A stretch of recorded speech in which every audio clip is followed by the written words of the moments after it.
Wow. Talagang akmang-akma yung Psalm 91 na ngayon balitaan nyo ba yung Cambodia at saka ang Thailand? Nag-war.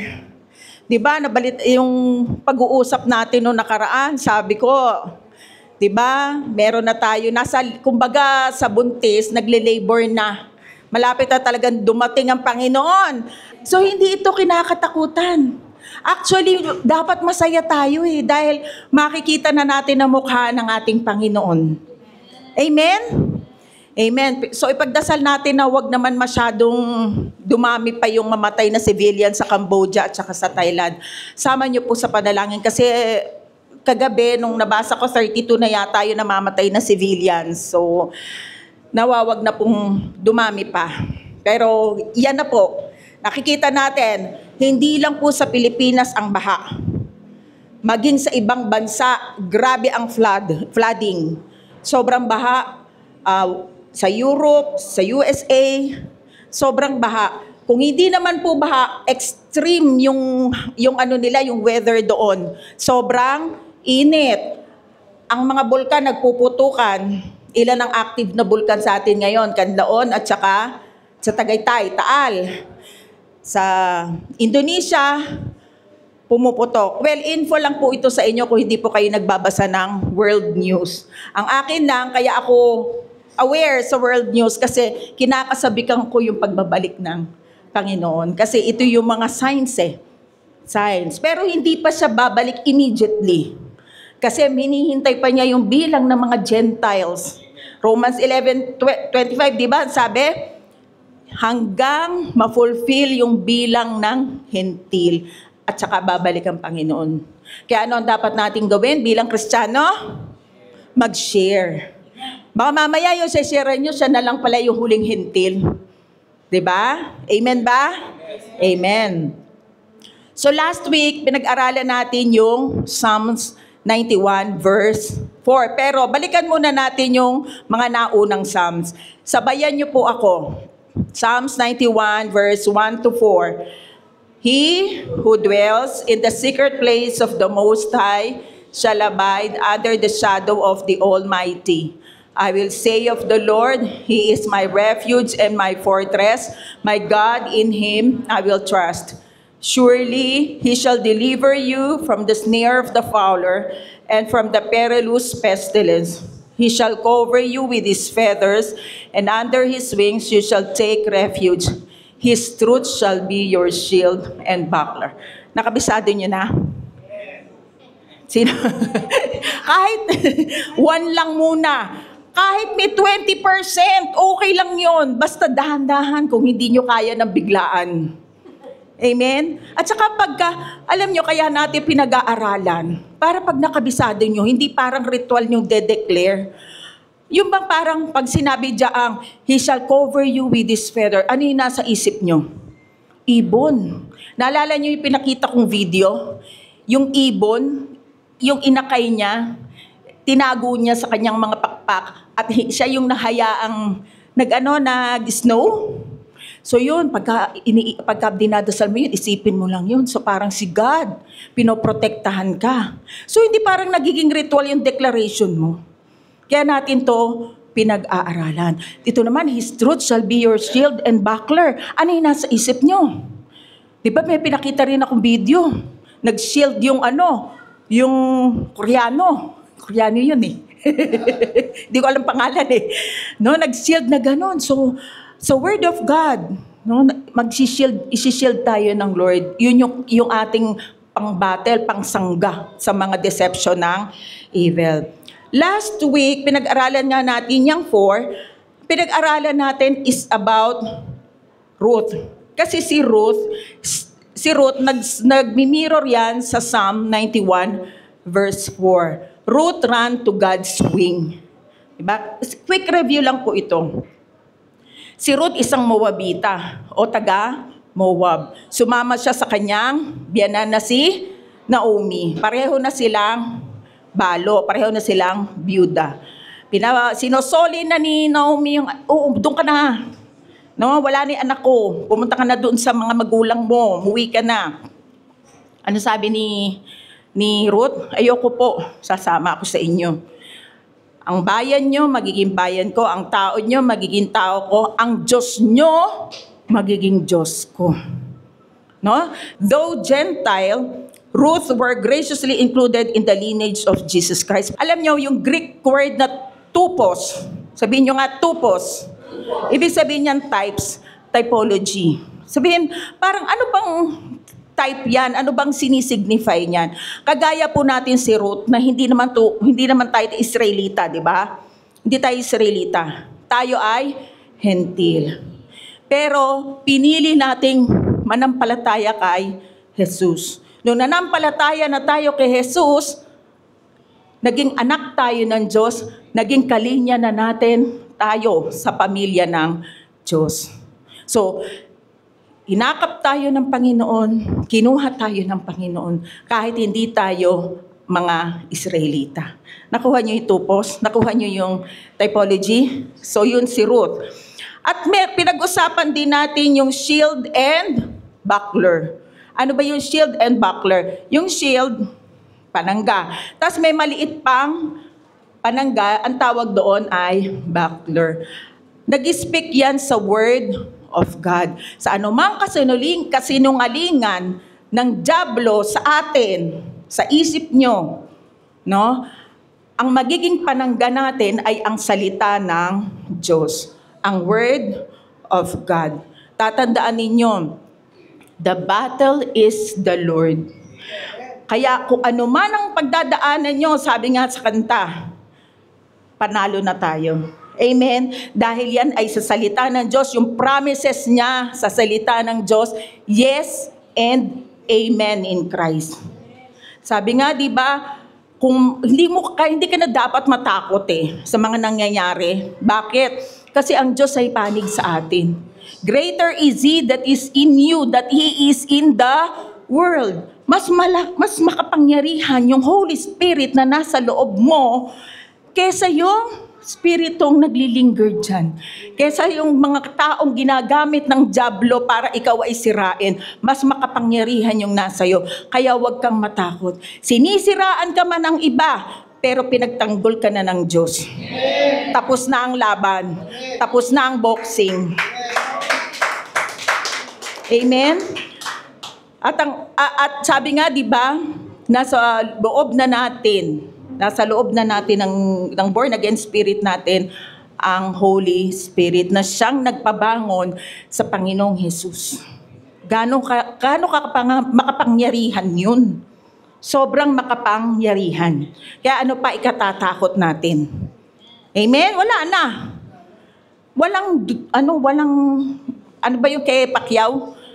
Walang rematch. Wala na. Durug na ang kalaban. Panalo na si Jesus, panalo na tayo. Amen. The word of God as our shield and buckler is the truth that protects us from all evil. Faith activates the truth of the word of God. Ano yung nag-activate ng word of God? Faith. At yung faith na yan, gagana by spoken word. Ano ibig sabihin nun? Declare. Diba? Kailangan mong i-declare yun. Huwag lang sa utak mo. Huwag lang yung, pinagaling na ako ng Diyos. Nasa utak mo lang yun. No, declare it. I am healed by the stripe of Jesus. Amen? Magaling ka na. Magaling ka na. Kung ano yung, speak it. Magaling ka na. Sa pangalan ni Jesus. Dahil sa krus ng Kalbaryo. Diba? Nagkukomune na tayo sa krus ng Kalbaryo. Tinapos na ni Kristo yung mga sakit na yan. Curse yan Dati namang walang sakit. Nung nilikha ng Diyos ang mundo, walang sakit, walang namamatay. Pumasok lang yan dahil sa disobedience ni Adam and ni Eve. Dahil yan sa curse. Kaya nagkasakit ang tao. Kinuha na ni Kristo yung curse. Pinako na niya sa krus. Kaya idideklara mo na lang. Magugulat ka na lang, lumalakas ka na, magaling ka na. Amen? So, patuloy natin ngayon. Nasa Psalm 91 verse 5 to 8 naman tayo ngayon. Basahin natin. You shall not be afraid of the terror by night, nor of the arrow that flies by day, nor of the pestilence that walks in darkness, nor of the destruction that lays waste at noonday. Afraid. Ang synonym niyan ay fear. Sa Tagalog, takot. Sabi dyan sa verse 9, you shall. Sinabi bang, you might? Sinabi? You might not afraid. Ano sabi? You shall. Definite ang Diyos. Sinasabi ng Diyos, hindi ka matatakot. Sabi ng Diyos sa'yo, hindi ka matatakot. Bakit? Kasi alam mo na ang Diyos na nagpoprotekta sa'yo ay sobrang makapangyarihan. Amen? So, the promise of no fear. Sabi dyan, you shall not be afraid. It is not a suggestion. Hindi yan sinasuggest ng Diyos. It's a declaration. Declare mo, I shall not be afraid. Hindi ako matatakot.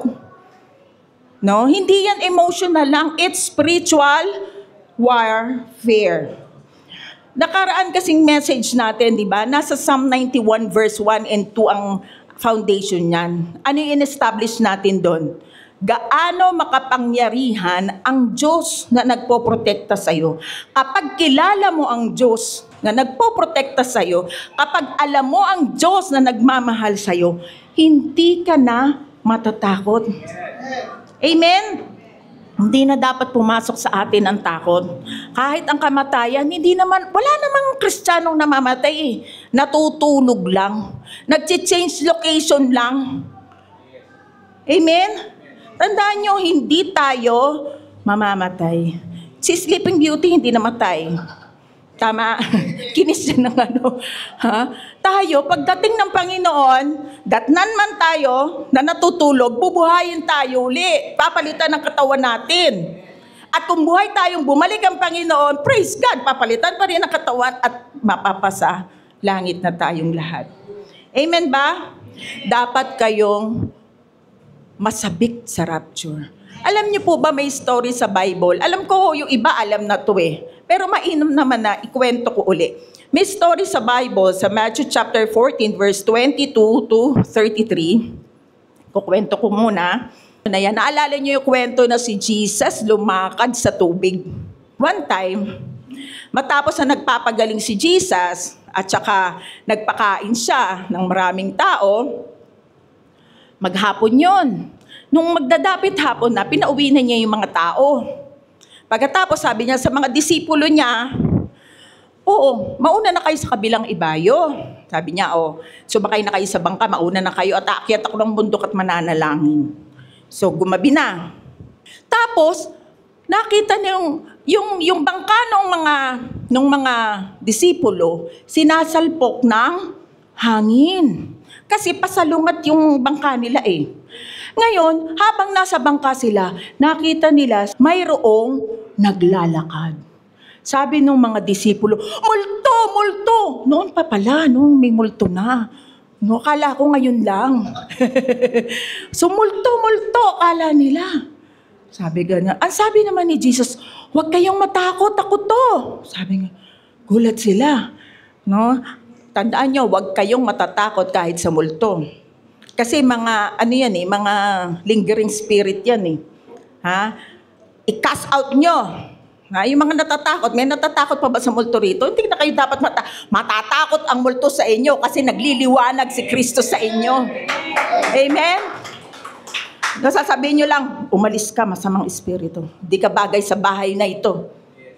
Pagka nga may mga halimbawa, totoo ito, pagka may mga nilalagnat sa amin, sa pangalan ni Jesus, espiritu ng sakit, lumayas kayo sa bahay na ito. Hindi kayo dapat tumira rito sapagkat ito tinatahanan ng anak ng Diyos. May authority na tayo eh. Amen? May authority na tayo kasi hindi na ipapaliwanag ng maayos. You have the authority. Kaya mo magpalayas kahit nang inaalihan ng mga demonyo. Ha? One time, nangyari yan sa akin, pinatawag ako ng kapitbahay, inaalihan ng demonyo. Talaga naman, sasabihin mo lang, susunod ang demonyo. Mararamdaman mo naman yun. Manghihina ka kasi may power na lumabas sa'yo. Kung paanong si Jesus, no, na naramdaman niya na nung hinawakan ng babae yung kanyang laylayan, naramdaman niya may power na lumabas sa kanya. Makapangyarihan ang Diyos na nasa atin. Ibinalik na yung authority sa mga anak niya. Kaya wala na kayong dapat ikatakot kahit sa multo. Amen? O baka maging Ghostbuster naman kayo niyan. Oh, you gotta call! Si sister! Si brother! Amen? So nagliliwanag tayo. No? Hindi lang sa mga nakapaligid sa atin, miski ang demonyo nakikita yung glory ng Diyos na nasa atin. Amen? O ituloy natin yung kwento. Agad naman sinabi ni Jesus, huwag kayong matakot. Matthew chapter 14 verse 28, sinabi ni Pedro, Panginoon, kung talagang ikaw nga yan, papuntahin mo naman ako dyan sa kinaroroonan mo sa ibabaw ng tubig. Sabi naman ni Jesus, halika. Mula sa bangka, lumakad si Pedro sa ibabaw ng tubig. Pupunta siya kay Jesus. Bumaba si Pedro at nakalakad. Ang galing ano? Anong gumana? Paniniwala, faith, pananampalataya. Nakalakad si Pedro. Sumunod. Ngunit, nang mapansin niya na malakas ang hangin, ano yun? Siya'y natakot. No? At nung natakot siya, nagsimulang lumubog. Panginoon, sagipin mo naman ako, sabi ni Pedro. Natakot. Natakot siya. Ano ba yun? Natakot siya kasi hindi niya pinukosan si Jesus Christ. Diba? Kanina, sabi nga kanina sa nag-worship dito, si Pastora Rems, focus ka kay Kristo. Kasi pagtingin niya, yung malakas na hangin, natakot siya. It symbolizes yung mga worries natin, yung mga problema natin, diba? Yung kinakatakutan natin. Pag doon ka pumokos, lulubog ka nga. Lulubog ka. Kasi ang takot, yan yung nakakapagbagsak sa tao. So, pero napakabait naman ng Diyos. Kahit makulit, pag sinabi mong, Lord, help me, kukunin ka naman ng Lord, sasagipin ka. Pero ang totoo, hindi naman dapat matakot si Pedro. Bakit? Mangingisda yun eh. Tama. Marunong siyang lumangoy. Alam nyo minsan, kahit pala marunong ka, kahit may talento ka, kahit magaling ka, pero pag inunahan ka ng takot, nakakalimutan mo, kaya mo pala. Na parang si Pedro, marunong lumangoy, nakalimutan niya, Lord, help me! Marunong naman siya lumangoy eh, mangingisda. Kapatid, pag pinungunahan tayo ng takot, lulubog tayo. Kaya ano ang dapat nating gagawin? Huwag matakot. Kanino dapat i-fix yung ating paningin? I-focus natin kay Jesus. Maaalis ang takot kapag naniwala ka na kaya kang protektahan ng Diyos. Amen? Sino naniniwalang kaya siyang protektahan ng Panginoon? Amen. Amen. So alam niyo po ba, the first mention ng fear sa Bible occurs in Genesis chapter 3 verse 10. After Adam and Eve eat the forbidden fruit, they hide from God because they are afraid. Unang-una yan sa Genesis chapter 3 verse 10. Sabi, alam naman ni Lord kung nasan. Kaya lang si Lord, alam nyo, gusto niya kasi yung intimate fellowship. Alam naman niya, nagtatago si Adam at si Eve. Pero ano sabi niya? Adam, Eve, nasan kayo? Alam niya, nagtatago. Sumagot si Adam. Natatakot po ako nang marinig ko kayo. Nandito po ako sa halamanan. Kasi po, nakahubad po ako. Sagot ni Adam. Sabi niya, paano mo nalamang nakahubad ka? Alam niyo, yung kahubaran na yon, ibig sabihin na wala yung glory ng Diyos sa kanila. Nawala. Kasi ang tumatakip kina Eva at kay Adan noon ay ang glory ng Panginoon. Kaya nahubaran sila dahil sa kasalanan. Napahiwalay ang tao dahil sa Diyos. Pero praise God, binalik ni Jesus Christ. Amen? Yung kahubaran na yon ibinalik sa atin. Yung glory na yon ibinalik sa atin sa new covenant. Alam niyo po ba, sinabi ito, prophecy ito sa Isaiah 61 verse 10. I will greatly rejoice in the Lord, my soul. My soul shall be joyful in my God, for He has clothed me with the garments of salvation. Sa Hebrew yan, Yesha. Naalala nyo saan galing kaya yung Yesha, yung salvation? Yeshua. Sino si Yeshua? Si Jesus Christ. Garments of salvation. He has covered me with the robe of righteousness. Ano yung nawala sa atin? Sa mga tao, kay Adam at kay Eve, nawala yung righteousness. Pero dahil kay Kristo, ibinalik niya yung righteousness na yun. Nilagyan niya tayo ng robe of righteousness. So, hindi na tayo hubad. Kaya ang fear o takot, kailangan wala na sa sistema natin. Hindi ka na hubad. Dinamitan ka na ni Kristo ng kanyang glory. Ibinalik ni Kristo. Alam mo, pinag-pray pa nga yan ni Jesus Christ sa John 17:22. Sabi niya, Lord, yung glory na binigay mo sa akin, ibigay mo rin sa kanila. Nang tayo at sila ay maging isa. Grabe no? Pinag-pray pa tayo ni Jesus. Ganon kabuti ang Panginoon. So hindi na kayo hubad, hindi na tayo hubad. Kasi ang pagiging hubad ay pagiging makasalanan. Tayo ay matuwid na sa harapan ng Diyos dahil sa tinapos na gawa ng Panginoon. Amen. So nababalutan ka na ng glory ng Lord. Hindi man natin hindi man visible ito sa ating mga mata, pero nakikita yan ng mga anghel at ng kalaban. Amen? So kada lakad mo, alam yan, meron nag-glory sa'yo, si Jesus Christ. At namamanifest yan sa pamamagitan ng gawa mo, ng pagsasalita mo, ng gawi mo. Nagmamanifest yan sa'yo. Kung sino talaga yung nasa loob mo. Amen? Kaya ang kasalanan, parang, ay naku, wag ito, ayoko na ito. No? Pag ikaw ay nagkasala, hindi ka, bumagsak ka, nawala na ang sa'yo. Nawala na ang kaligtasan mo kasi nagkasala ka. Kapatid, ganito lang. Alam niyo yung salubsob? Alam niyo yung salubsob? Pagka nasa lubsob ka, mukha ka na, kahoy ka na ba? Kahoy ka na? Hindi, tao ka pa rin, pero yung salubsob nandyan. Yung salubsob, kasalanan.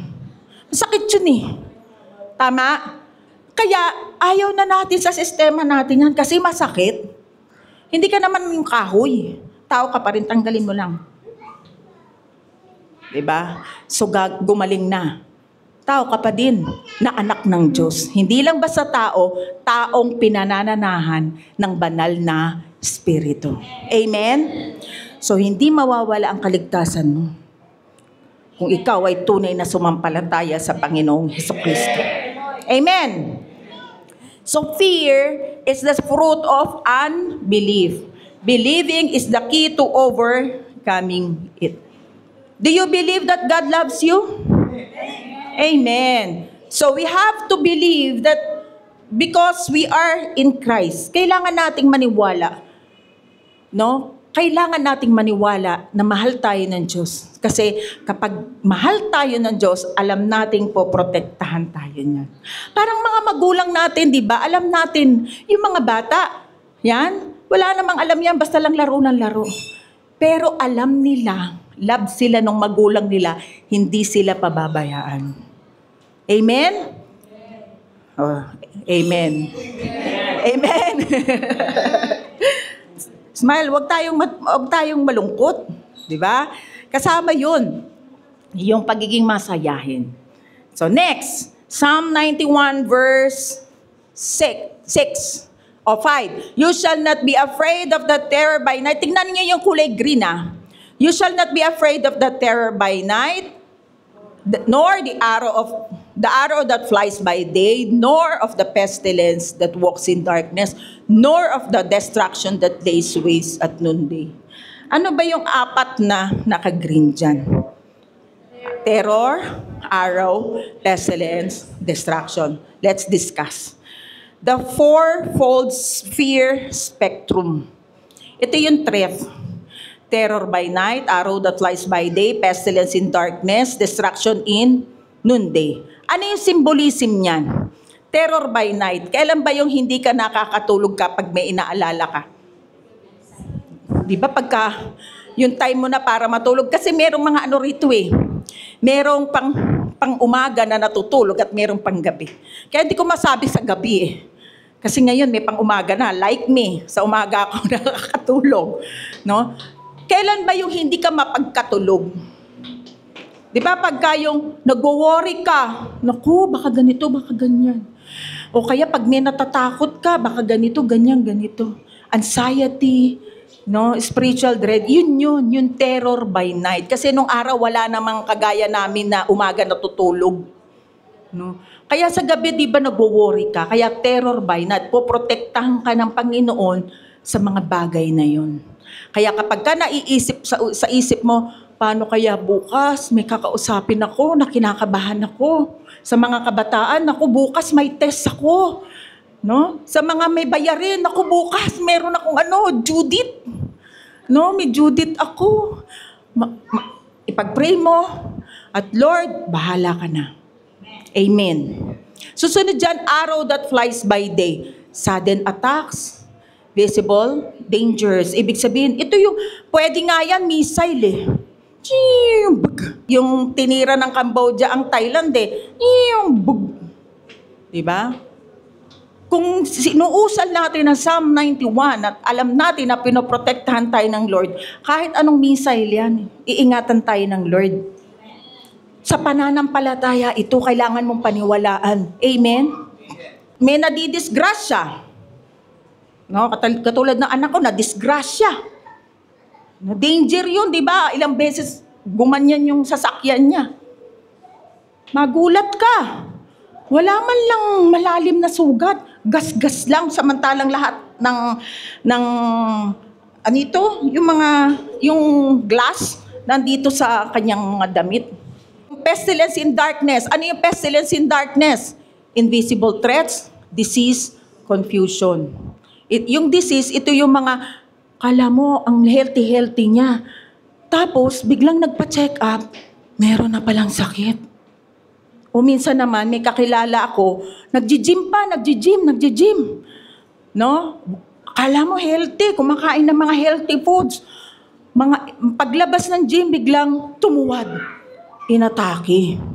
Yun yung mga hidden danger. Pinoprotektahan tayo doon ng Lord. Amen?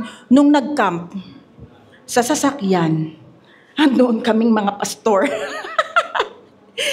Hindi alam ng asawa ko, pagbaba, hindi ko naman sinasabi, hindi ko pa pinatotoo Bakit? Kasi magamit ko nga sa preaching at ito na nga po yun. Sorry, Gilbert.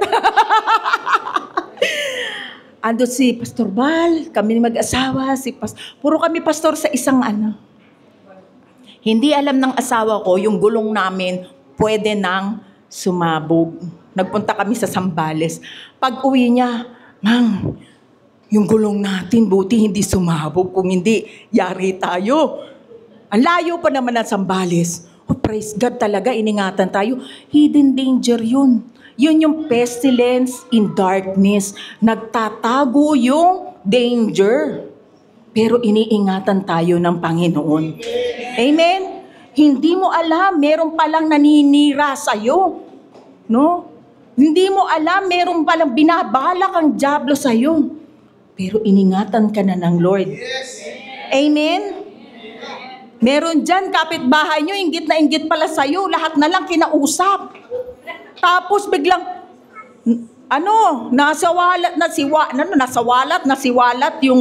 nasiwalat yung kanyang mga ginagawa. Kamusta ka naman kapitbahay? Huwag mo naman awayin. 'Di ba? Buti na lang, nahayag yung mali mong mga ginagawa. O, di, time na, iwasan mo siya kasi hindi siya magandang kasama. Pero, pag-pray mo siya na makakilala sa Panginoon. Amen? So, yun yung mga pestilence in darkness. Destruction in noonday. Ito naman yung kagaya ng baha. Diba? Yung mga public disaster, mga earthquakes. Yan yun. Dumating man yan, tiyak at tiyak, iingatan at poprotektahan ka ng Panginoon. Amen? Amen? So, yan yung fourfold fear spectrum. Sa lahat ng mga danger sa buhay mo, nakaabgapay ang Panginoon, nakaprotekta ang Panginoon dahil mahal ka niya. Mahal niya tayong lahat. Amen? Tatlo lang yung amen kanina, pero salamat sa Panginoon. Hallelujah. So tingnan natin uli. Yung you shall not be afraid. Tingnan natin yung mga nakadilaw. Saan ka hindi matatakot? Sa night, sa day, darkness, noonday. Ano ibig sabihin yan? 24/7 kang iniingatan ng Panginoon. Amen. So ganon ka-powerful yung verse na yan. Amen? So every kind of threat na nakikita man o hindi man nakikita, physical man yan o spiritual, hindi ka matatakot kasi hawak ka ng Diyos. Diba? He who dwells in the secret place of the Most High shall abide under the shadow of the Almighty. Kaya nga sabihin, I will say of the Lord, sabihin mo, deklara mo ang Psalm 91 every day. Amen. Psalm 91 verse 7-8. 1,000 may fall at your side and 10,000 at your right hand, but it shall not come near you. Only with your eyes shall you look and see the reward of the wicked. Kadugtong ito nung Psalm kanina. Sabi, di ba, yung sa huli, yung mga baha, yung mga earthquake. Kaya sinabi dyan, 1,000 may fall. Di ba ang daming nabahaan sa La Union? O yung COVID na lang, mga nakaraang daming namatay, di ba? Tingnan nyo, 1,000 may fall at your side. Ibig sabihin, marami man ang nababahaan or whatever, pero hindi lalapit sa inyo. Amen? Hindi ka pababayaan ng Diyos kasi nananampalataya ka sa Kanya. It shall not come near you. O, tignan natin. The reality of collapse around us. 1,000 may fall at your side and 10,000 at your right hand. Speaks of mass calamity, overwhelming loss, and visible destruction. Example, nung pandemic. O yung moral collapse na lang eh. Di ba ang daming uso na yun ngayon? Yung mali, ginagawang tama, pero hindi ka maapektuhan kasi alam mo ang katotohanan. Amen? Kapag alam mo ang katotohanan, kahit uso, yung ginagawang uso na masama, hindi mo magagaya. Bakit? Kasi alam mo ang salita ng Diyos. Amen? Spiritual warfare. No? Yun yung mga hindi tayo, ang Kristiyano, hindi ligtas sa persecution. Pine-persecute ang mga Christian. Pero persecute man tayo, hindi tayo matatakot kasi alam natin ang tinatayuan natin ay tama. Amen? So economic ruin. Ang bilihin ngayon, ang taas. Hindi lang naman tayo eh. Miski sa ibang bansa. Nakita mo yung US, yung tariff. Diba? Nanginingil sila ng mga tariff. Hindi na halos gusto ng mga bansa na magpadala doon kasi meron silang tax. Tsaka, ang presyo ngayon, grabe ang laki, diba? Ang tataasan ng mga presyo. Pero itong natandaan nyo yung dati, yung Isaiah 60, sinabi ko sa inyo, kahit ang mundo ay dumidilim, it's getting darker and darker, but we, Christian believers, nagiging maliwanag tayo. Brighter and brighter. At saka tuturo ko sa inyo yung sa susunod yung transfer of wealth. No, transfer of wealth. Kasi nasa last days na tayo. Amen? So, susunod naman natin, alam niyo po ba, kahit dumating yung mga yan, pinag-pray na tayo ni Jesus Christ. Tingnan nyo, John 17:15 to 16. I do not pray that you should take them out of the world. Yan yung prayer ni Jesus na mahaba eh. But that you should keep them from the evil one. They are not of the world, just as I am not of the world. Sabi niya, ingatan mo sila from evil one. Atake ng dyablo. Sabi niya, ingatan mo sila amang Diyos. Kung susumahin natin yan, isa-summarize natin yan, we are in this world. Nandito tayo. But we are not of this world. Nung kumilala tayo sa Panginoong Jesus, namatay na yung dating tayo. Tayo ay bago na. May bago na tayong pagkatao. Anak na tayo ng Diyos. Kaya sinabi dyan, we are not of this world. Taga saan tayo?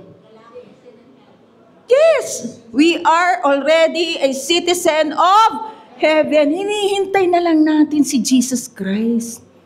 Amen? Pinagdasal na tayo ng Lord eh. Kasi dito sa fallen world na to, talagang magulo. Maraming magulo. Talagang, magkakaproblema. Talaga kasi fallen world nga eh. Pero take heart. Hindi tayo taga rito. Tagalangit tayo. Amen? Darating yan. Pero daanan mo lang lahat. Tumayo ka kasi may Diyos na nag-iingat sa atin. Amen? Hindi galing sa Diyos yung mga trials and tribulation dahil yan sa bagsak na kalagayan ng mundo. Amen? Sa mga maling desisyon natin, sa atake ng dyablo, sa nature. Kaya tatandaan nyo, mahal tayo ng Diyos. Amen? Intayin na lang natin yung rapture talagang. So, kung baga sa clock, 11:59, 59. Segundo na lang, darating na ang Panginoon. Maririnig nyo na ang shofar. Alam niyo yung shofar? Trumpet. Kasi sabi nga sa, di ba, at the last trump. Pero, hindi ko alam kung yun nga. Pero ang shofar sa Israel, ang tunog ng tam-tamanan, yung yun eh, yung horn.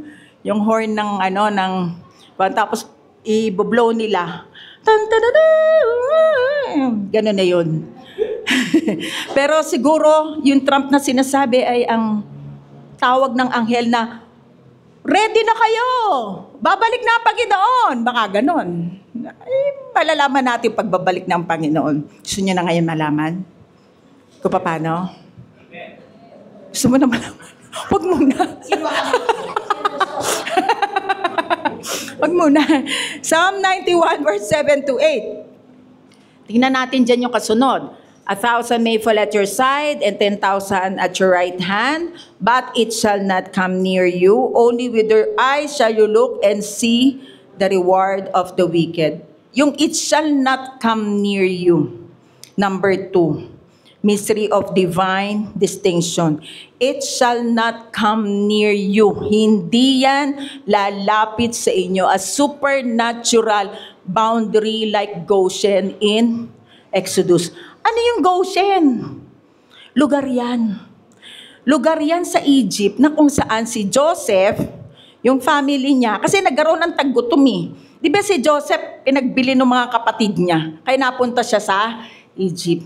Ngayon sa Egypt, naging doon si Joseph, naging kanang kamay ng doon, ng pinakamataas na, yung gobernador yan, parang ganon, mataas na gobernador. So, namamahala si Joseph doon. Kaya nagtaggutom, pumunta doon yung mga kapatid niya sa Egypt para bumili ng pagkain. Ngayon, to cut the long story short, pinalipat ni Joseph yung mga pamilya niya at kalahi niya doon sa Egypt. At doon sila nilagay sa Goshen. Ang sabi dyan, yung first mention ng Goshen ay Genesis chapter 45 verse 10. Pharaoh calls it the best of the land. Best of the land. Ibig sabihin, yung Goshen na yon, pinakamagandang lugar na pwedeng tirhan. Kasi ang Egypt, hindi naman sila hindi sila shepherd. Pero doon sa Goshen na yon, pwede silang mag-alaga ng mga tupa. Kaya doon sila dinala. Best of the land. Divinely protected during plagues. Alam niyo po ba, hanggang time ni Moses, dumami yung mga Israelita doon, milyon. No, naging milyon. Natakot yung Pharaoh. Gusto silang paalisin doon. Ang dami na nila. Makukonquer tayo ng mga yan, kaya pinapaalis nila yung mga Israelita. Hanggang ayaw paalisin ng Pharaoh, nagpadala ang Diyos ng mga plagues. Hindi flakes hindi sky flakes, plagues. Salot. Salot, plagues. Pero itong mga Israelita na nandoon sa Goshen, hindi man lang nakaranas ng mga plagues na yon. Pero lahat ng nasa Egypt na wala doon sa Goshen, nakaranas ng dilim, ng mga langaw, ng mga palaka na pinadala ng Diyos. 10 yun eh. Pero protektado sila sa Goshen. Naintindihan po? Ang Goshen ay hindi lang basta place. May tupos ito. Ulit, ano yung tupos? Type. Pag ikaw ay na kay Jesus Christ, protektado ka. Nakatira ka sa Goshen. Amen? Sabi nga sa verse, it shall not come near you. Kung papaanong protektahan ng Panginoon ang mga Israelita sa Goshen, na kanino ka? You are in Christ. Nasa lugar ka ni Kristo. So protektado ka. Amen? Sabi nga dyan, Goshen wasn't just a place.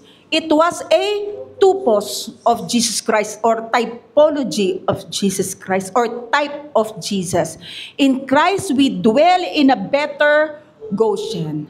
Covered, protected, and set apart for purpose. Amen? So nagpo-foreshadow ito kay Jesus Christ. Sobrang protektado tayo. Next verse, sabi dyan, only with your eyes shall you look and see the reward of the wicked. Okay, let's have a verse breakdown. Only with your eyes. It implies observation without participation. Ibig sabihin, nakikita mo, pero hindi ka nagpa-participate. Nakikita mo lang. The believer is not harmed, only a witness to the unfolds. Nakikita mo, kawawa naman sila. Pero ikaw protektado. Amen? Nakakalungkot, pero ganun talaga ang Diyos eh. Nagmamahal siya sa nagtitiwala sa Kanya. Amen? It's a position of spiritual separation like standing in Goshen while Egypt suffers. So, only with your eyes. Nakikita ng mga Israelita, yung mga Egyptian, naghihirap. Pero sila, protektado. Nakikita nila yon. Next, shall you look? Shall you look? Malinaw sa'yo, suggest clarity and discernment. Malinaw sa'yo, nadidiscern mo, not blinded by fear or confusion, you see with faith-filled eyes. No, malinaw sa'yo, nadidiscern mo, kasi may pananampalataya ka. Only with your eyes shall you look. Amen? Next, and see the reward of the wicked. Only with your eyes shall you look and see the reward of the wicked. Ang ibig sabihin dyan ng reward ay hindi yung premyo, kundi recompense or consequence. Yung consequence ng mga masamang ginawa, makikita mo yun. Kasi sa totoo lang, okay, hindi mawawala ang kaligtasan mo. Pero kung magkakasala ka, may consequence eh. Tama? Kaya lagi kong sinasabi, yung ang daliri mo, ligtas ka, safe ka, protected ka. pero dinuldol mo sa apoy, may consequence yan. Aray ko. Tama? Oh. Ganun yun. Lahat ng mananakit sa inyo, hindi kayo lalaban, pero makikita nyo yung consequence ng ginagawa nila, ginagawa ng iba sa inyo. Kaya huwag kayong malungkot, huwag kayong matakot. Kung ang dyablo ang tumitira nito, lagot sila kay Lord. Hindi ka matatakot. Amen? Ang sayo lang, manampalataya ka, magdasal ka, pumikit ka, Lord, hindi ako matatakot kasi sagot mo ako. Amen. So totoo lang naman, maraming gustong manira sa atin. Amen? So kung sino man sila, may consequence yun. Kung yung mga kasalanan, may consequence yun.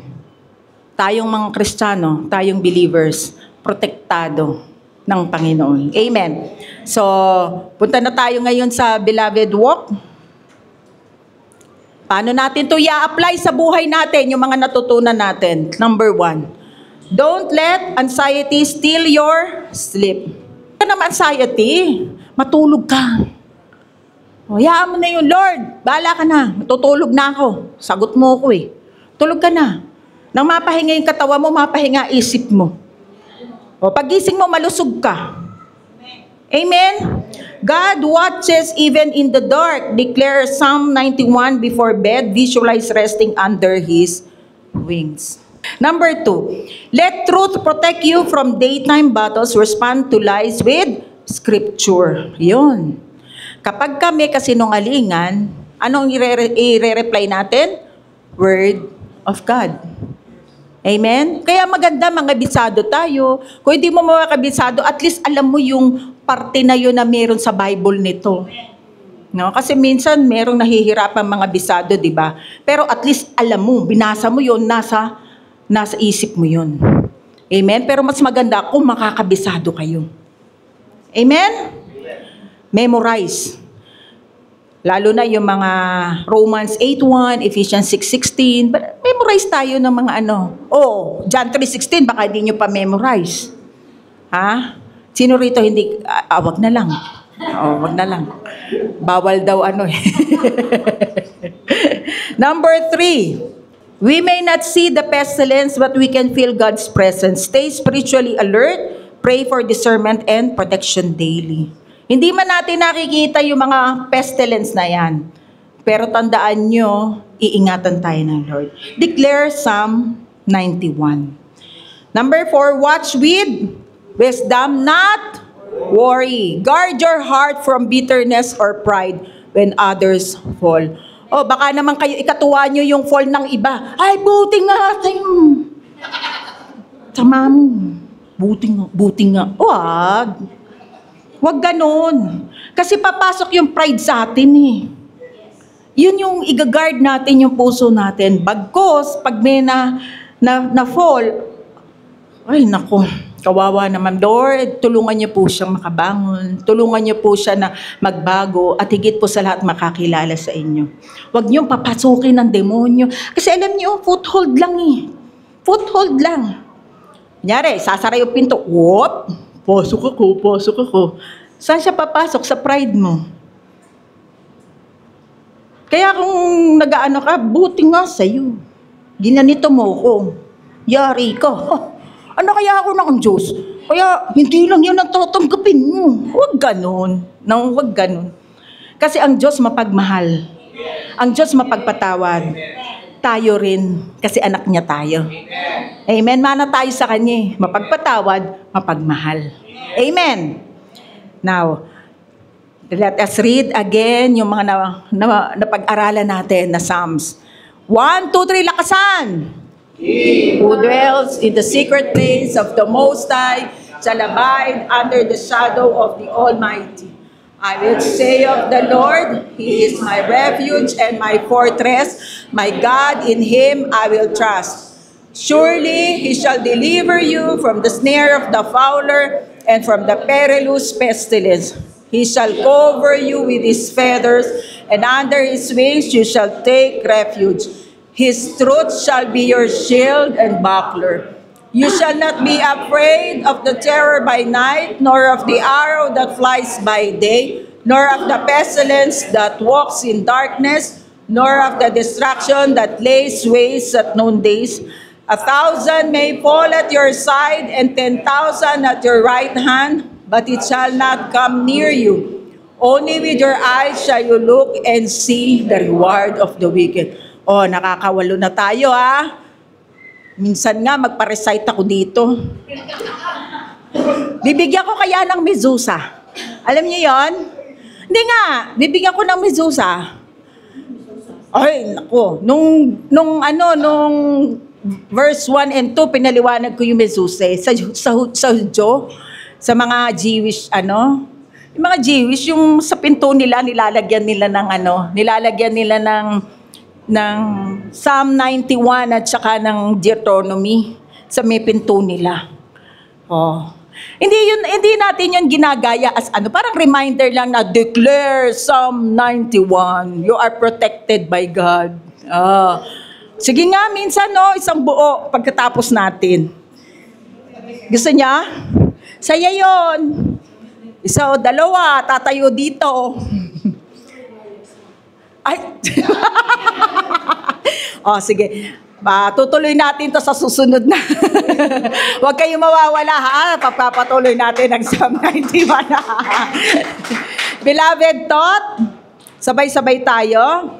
Twice I am protected, wrapped in safety, untouched by evil.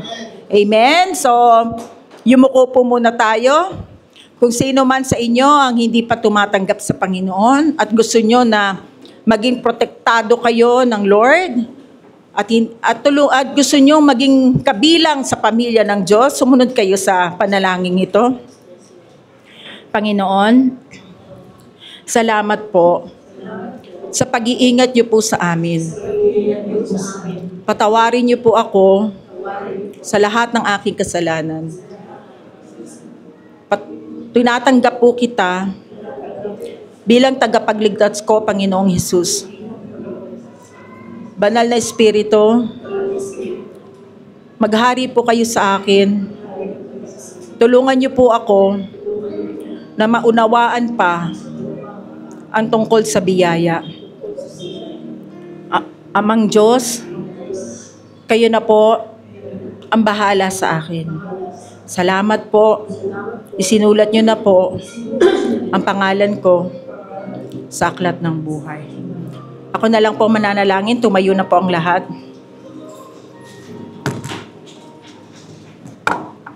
Panginoon, nagpapasalamat po kami, Panginoon, sa inyo sa maraming pangako na ipinagkaloob niyo po, Panginoon, sa mananampalataya. Salamat, Panginoon, sa bawat isa na narito. Salamat sa revelation na ipinagkaloob niyo po sa kanila, sa akin. Salamat sa isang buong linggo, iningatan niyo na po ang bawat isa. Inilayo sa anumang kapahamakan, sa anumang disgrasya at sa gawa ng dyablo. Salamat, ang buong katawan po namin ay inyo na pong pinagaling mula ulo hanggang paa. At anuman tangka ng kaaway sa aming buhay, sa aming pamilya, sa aming mga properties, in Jesus' name, tinataboy namin ito at nire-reject sa pangalan ni Jesus. Salamat sa mga anghel na pinapadala niyo po sa bawat isa. Salamat, Holy Spirit, na lagi po namin kayong kasama. Lagi niyo po kami bibigyan ng wisdom and discernment sa lahat ng aming makakausap, sa lahat ng aming mga contacts, sa lahat po ng aming mga gagawin. Salamat sa paggabay niyo po, Panginoon, sa amin. Amang Diyos, kayo na po, Panginoon, ang siyang magpoprotekta sa bawat isa at ilalayo niyo po kami sa anumang tangka ng kaaway. For no weapon formed against us shall prosper, and every tongue which rises in judgment, we shall condemn. Thank you, Lord. At anumang prayer request ng aming kapatiran, ng bawat beloved na nandito, Lord, thank you. Ngayon pa lang po ay tinugon niyo na po ito. Sa inyo po namin lahat, binabalik ang mataas na kapurihan sa pangalan ng iyong anak na si Jesus. Ang lahat ay magsabi ng Amen. Ng pangako sa akin ay oo, sa bawat laban tiyak ang panalo. Ako'y nasa lilim,